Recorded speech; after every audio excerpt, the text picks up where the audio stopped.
BEd BSc part test online classes में आपका स्वागत है। आज अपन बात करेंगे आर्मी चट्टानों के बारे में।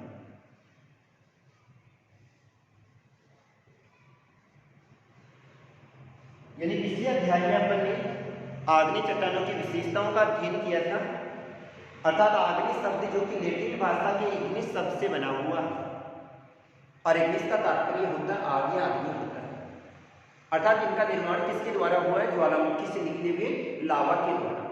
अर्थात ये चट्टानें किससे निर्मित है? ज्वालामुखी से निकले हुए लावा के द्वारा निर्मित है।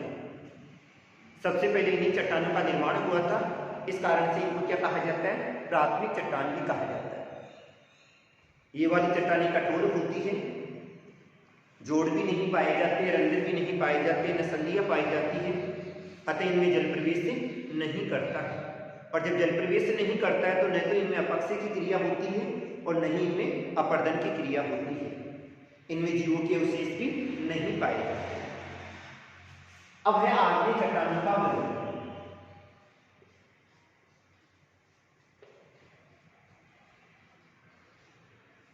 तो आग्नेय चट्टानों को अपन दो भागों में बांटते हैं। दो भाग। सबसे पहला आता है उसको क्या है?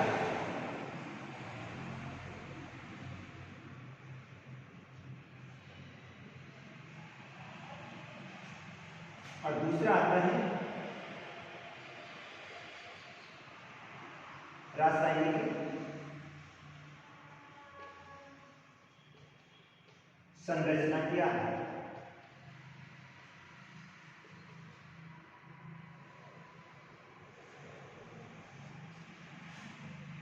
यानी उत्पत्ति के आधार की बात करें तो आग्नेय चट्टानों की उत्पत्ति किसके द्वारा हुई है?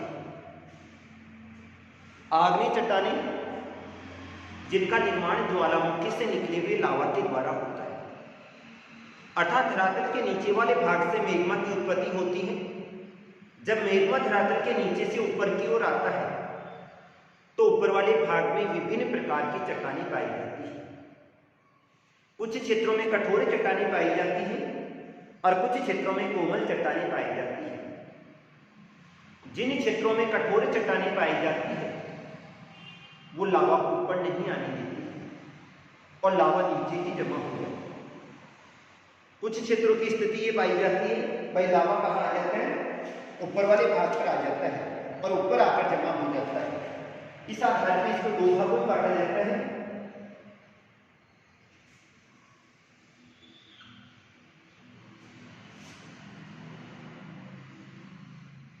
एक आता है अंतर्जात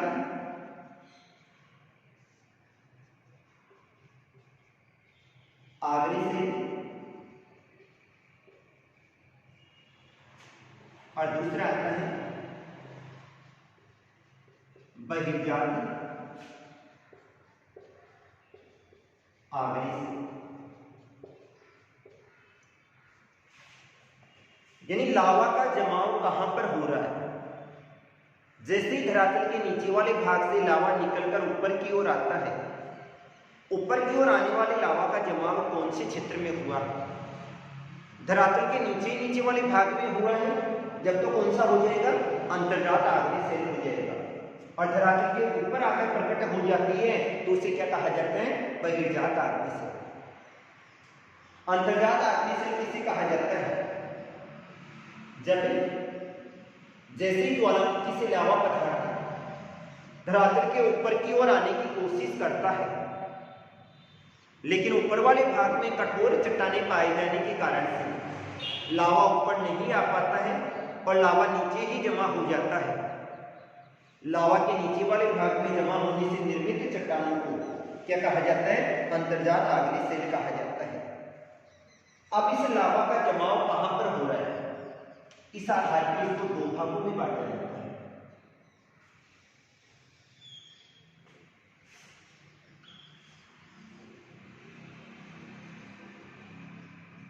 एक आता है पातालीय अंतर्जात आग्नेय शैल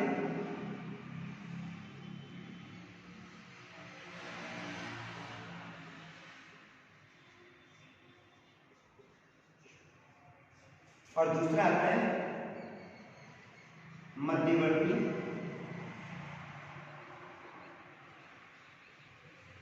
अंतर्जातीय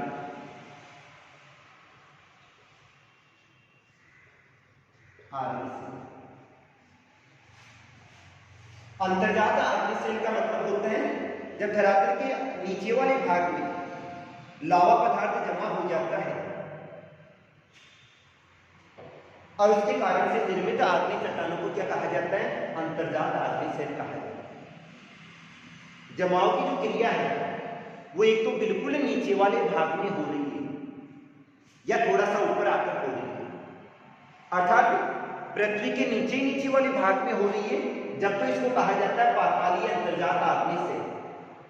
जैसे धरातल के नीचे वाले भाग से मैग्मा पदार्थ ऊपर आने की कोशिश करता है, लेकिन धरातल के नीचे वाले भाग में कठोर चट्टानें होने के कारण से ये वाला जो लावा पदार्थ है वो नीचे वाली चट्टानों में जमा हो जाता है, तो निर्मित इन चट्टानों को पातालीय अंतर्जात आग्नेय सेल कहा जाता है।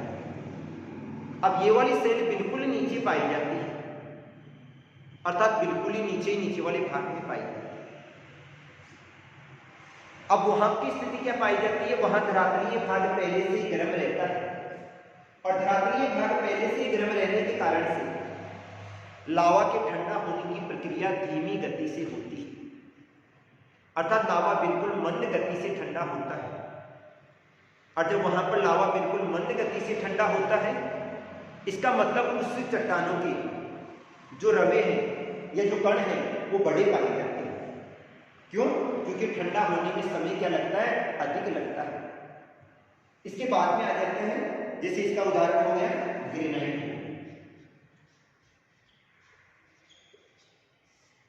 अब ग्रेनाइट का देखें तो इसके रवे कैसे पाए जाते हैं? बड़े पाए जाते हैं। दूसरी बात आती है मध्यवर्ती अंतर्जात आग्नेय सेल। जब धरातल के नीचे वाले भाग से मैग्मा ऊपर की ओर आने की कोशिश करता है,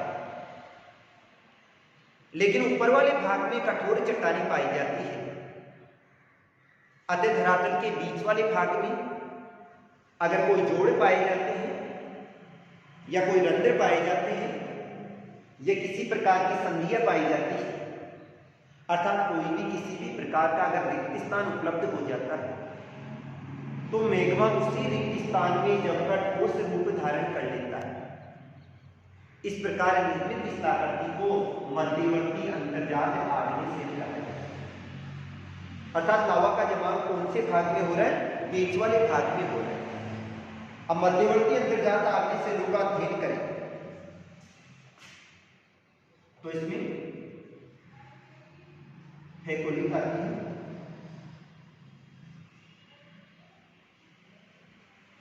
लोकोलिक,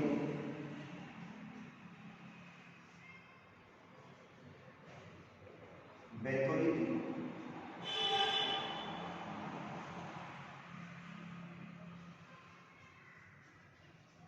लोकोलिक,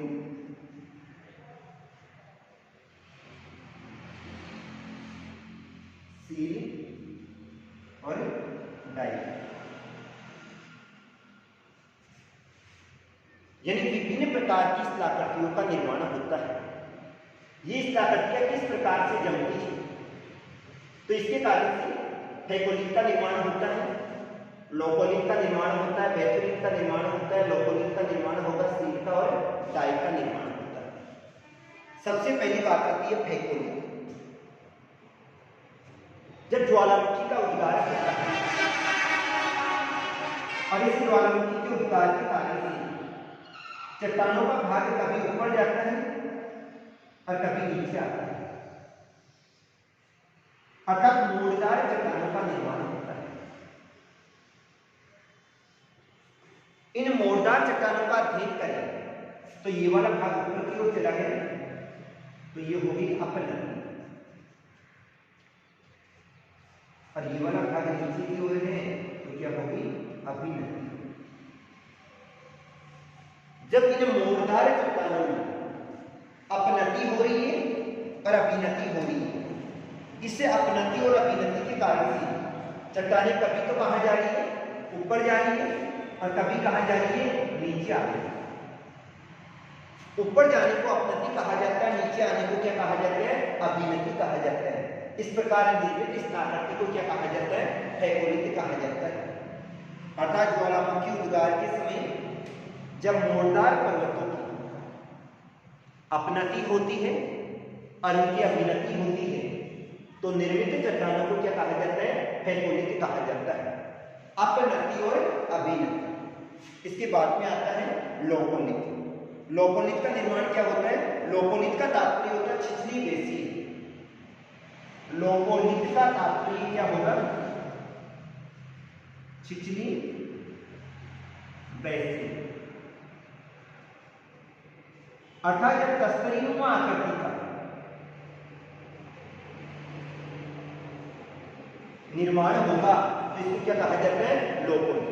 अर्थात जब ज्वालामुखी का उद्गार होता है और ज्वालामुखी का उद्गार होने के कारण से जैसे ही लावा पदार्थ नीचे से धक्का लगाने की कोशिश करता है, यहां से धक्का लगाएगा तो इस प्रकार की स्लाकृति बनेगी और इस प्रकार की स्लाकृति को क्या कहा जाता है, लोकोलित कहा जाता है। इसके बाद में आता है बैथोलित। बैथोलित जिसका आकार किस प्रकार से पाया जाता है, उत्तल ढाल के समान पाया जाता है। बैथोलित का जो आकार होता है वो किसके समान पाया जाता है, उत्तल ढाल के समान पाया जाता है। ये वाला गुंबद के समान होता है। किसके समान, गुंबद के समान होता है और परतदार चट्टानों के बीच पाया जाता है। बैथोलित जैसे ज्वालामुखी से लावा पदार्थ ऊपर आने की कोशिश करता है, उत्तल ढाल के समान इस आकृति का निर्माण हो जाता है।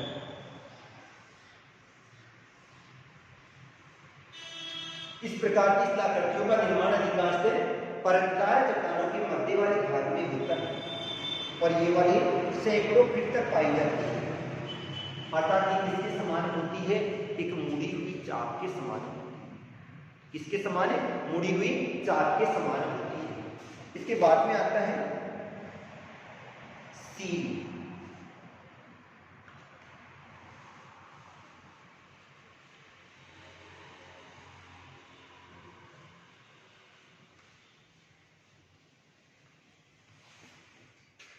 सील की बात करें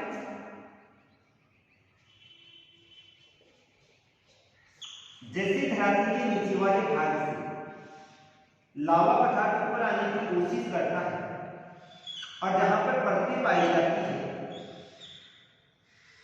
उन परतों के बीच वाले भाग में अगर जमा हो जाता है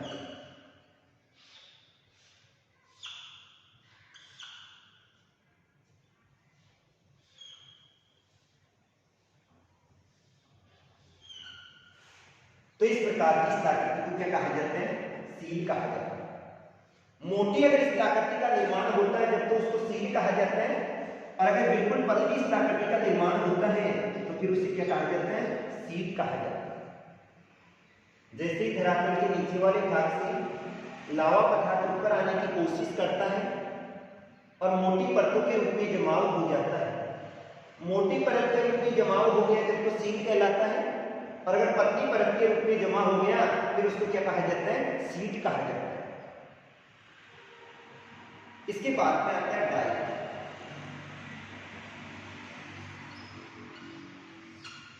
ये वाला जो जमाव होता है ये तो सतीज रूप में होता है, इस प्रकार से पाई जाती है। लेकिन जब धरातल के नीचे वाले भाग से लावा पदार्थ ऊपर आने की कोशिश करता है और लावा किसके सहारे आता है, एक नली के सहारे आता है। तो जैसे एक नली के सहारे लावा ऊपर आने की कोशिश करता है और ये वाला लावा इस नली में ही जमकर अगर ठोस रूप धारण कर लेता है तो एक लंबी दीवार के समान आकृति का निर्माण होता है और इस लंबी दीवार के समान आकृति को क्या कहा जाता है, डाई कहा जाता है।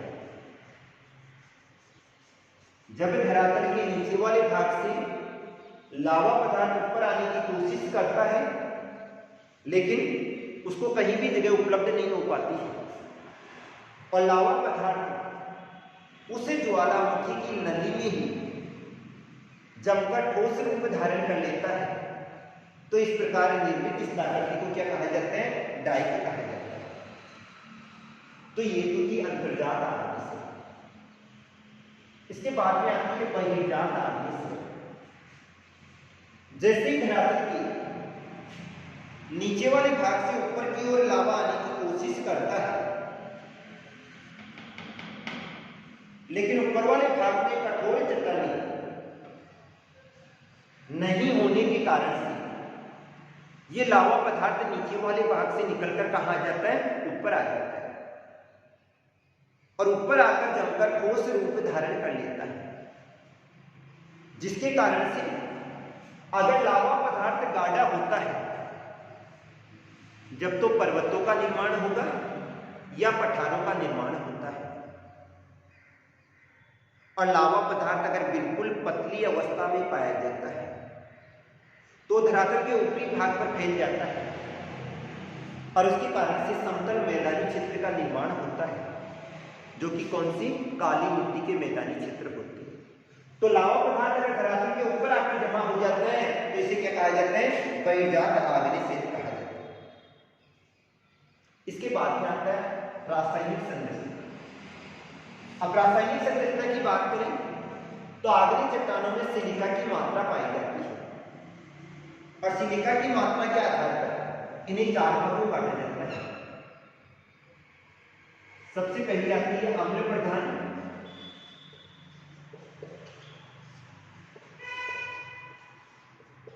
दूसरा आता है मध्यवर्ती,